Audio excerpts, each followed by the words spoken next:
ഇതിൽ പ്രായപൂർത്തിയാവാത്ത ആരെങ്കിലും ഉണ്ടെങ്കിൽ ഒന്ന് മാറിയെന്നോളൂ.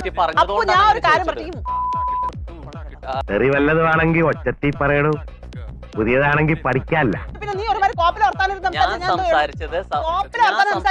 അതെന്നെ ബേബിച്ചിട്ട് ഒരുമാതിരി മറ്റടുത്ത് വർത്താനം പറയണ.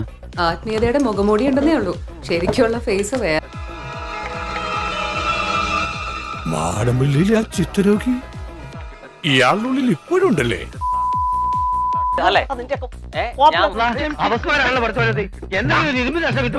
അധികം ഷൈനിങ് വേണ്ടോ. എന്റെ ആറ്റിറ്റ്യൂഡിനെ നീ ഡബിളാക്കാൻ വേണ്ടി നോക്കുന്നുണ്ടല്ലോ. എന്ത് പ്രഹസനമാണ് സജി. ഒറ്റ അലക്കണ്ടല്ലോ നിന്റെ മോന്ത തിരിഞ്ഞു.